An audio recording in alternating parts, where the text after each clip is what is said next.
Okay, the Ford YT electrical problems. This is what I have so far found. Down in here, there is an abandoned solenoid. Clearly this one went out, and instead of putting the new one back in this spot right here, they relocated it up to here. I found a total of 3 mystery wires, a red one, a blue one, and a yellow one. I'm pretty sure the yellow one is the solenoid engage wire. So I'm going to figure out, get a test light, put power to the system, and see what's going on with these wires down here, see if anything has power, see if anything has power when I actually turn the existing key. Hopefully I do have power when the existing key gets turned and the brake is engaged. If that's the case, all I really have to do is reconnect this wire, or it could also be the blue wire. Also, it could also be this red wire needs to have power as well. It could be really one of these 3 wires. Most likely that red one needs to have power. It's probably the main power feed to the actual ignition. And that could explain why I don't have headlights. Also, the seat safety wires have been disconnected as well. With this here, as long as this works when the mower deck is engaged and it shuts the engine off if you let off on the seat when the mower is engaged, that's all I care about. I do have a new clip, or new used clip for right on here. This actually uses a John Deere style seat safety, but it uses the Craftsman style actual plug. So I got lots of those kicking around.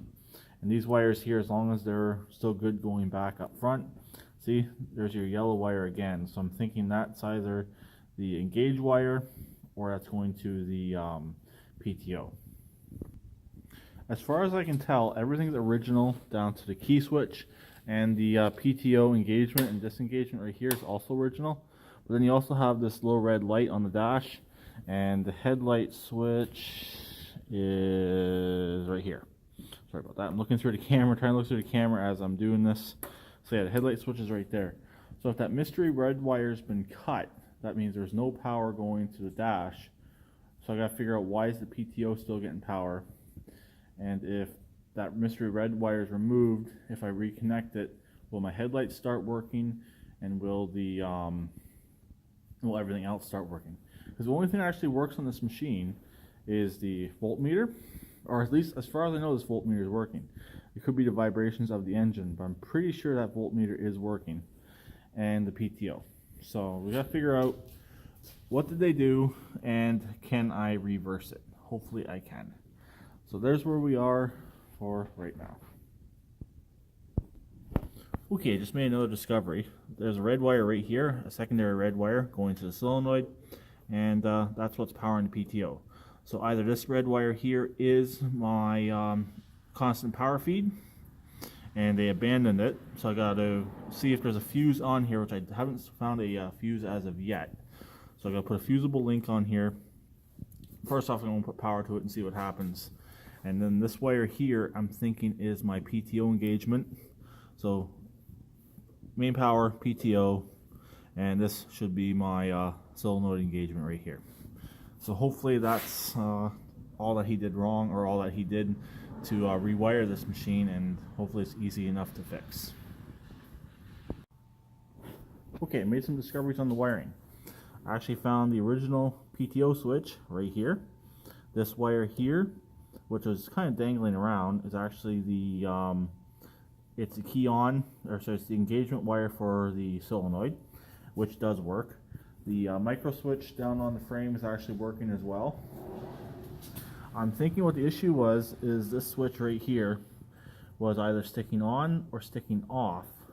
So they disconnected it, or didn't even disconnect it, just left it in play and added a new PTO switch. This is actually still fully hooked up. I clicked it on, clicked it off, and PTO is engaging and disengaging, along with this switch right here. So he added that switch without disconnecting this switch right here. So I don't know, maybe we disconnected it if the engine wouldn't run, or if there's something else going on. But this switch here is still fully functional. I don't know if it was seized, if I was able to free it up. I'm hoping that's all it was. So I'm thinking about putting this back in the dash. There's another missing plug right here on it. I got to test to see if that has power or not, because there's a secondary light on the dash. Sorry about that, I couldn't get my phone to pause. This light here up top comes on with the key. This light here is disconnected on the one side. So I'm wondering if that last plug on that switch would go to there, and basically it's a PTO on light. I'm thinking that's kind of what it is, since it's straight across from the PTO switch. Unfortunately, I'm missing a part of the dash right here, which would have told me what this light right here would have did. But I'll demonstrate in a second, show you that that's actually working and that the PTO switch is actually working. Also, I don't know if I mentioned this or not, this red wire also is the main power feed. What happened is the connector he used on it, he used a butt connector, and it came loose. But there's still no fuse in here. So a fuse definitely needs to be added to make the wiring safe. So I can click the key on, I get the red light on the dash. So let's leave the key on and listen. That's the switch on the dash. This is the switch down here.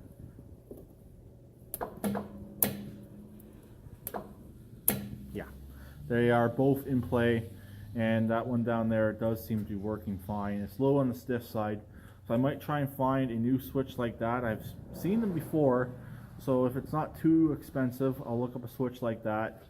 And like I said, this blue wire here is my ignition, so I can get rid of the push button, which is nice, reconnect that wire up, and everything should all go back together. I just want to see if that other red light in there will do anything, and see if I'm getting power off this side right here, but I gotta have the PTO engaged to do so. Stay tuned. Okay, the other point on the switch does not seem to have any power. I'm thinking it could actually be a ground, but I'm not 100% sure at the moment. If anyone has or has had one of these New Holland Ford tractors, if you can tell me what that second red light would do, it'd be greatly appreciated. I'm kind of curious what it might do. Okay, I actually take back what I said in the last clip. I'll either delete it, add it, I don't really know yet. There's actually another wire sitting down in here for that bottom light, and it is in fact a PTO on light, and it just barely works. Probably not even enough that the camera picks up. This is the key on, the bottom one is the PTO on. So the wiring on this machine is actually good. So I'm actually going to reconnect everything back up, and we'll make some improvements. I want to see about ordering a new switch potentially if I do end up having issues with it, or I'll order one so I can have one on hand. I'm also going to either go out with the entire, I think I can get these little lights like this, get 2 of those lights, or I'll try and find some nice fancier ones on eBay. So both those lights work. One is the PTO, one is the key on power. So really nothing's been cut on this machine, which is good. The clutch safety is also working, it's been reconnected. So I'll be able to reconnect the solenoid back up with the proper wiring, get rid of all the janky wiring, and this machine will almost be stock once again. So I'm happy both of those switches are working. All the wiring, all the safety switches. I haven't checked the seat safety yet. I've still check that one, but everything else all seems to be working on this machine. So we're making some progress, and we are getting there. But again, if anyone has any suggestions or any links, or happen to purchase parts like this already, and you know of a stockpile of them, please post links in the description below. That'd be greatly appreciated. So there's where we are right now. I guess that will conclude this video. I'll do a final video on the machine once I get the fuel lines done and everything actually working correctly. If I run into any more issues, which I don't foresee as of right now, I will do a video of it, or maybe not do a video of it. We'll see. So here is diagnosing and fixing the Ford YT16 wiring. So really not all that bad. I'll talk to them later. Please get redneck like always, and please comment.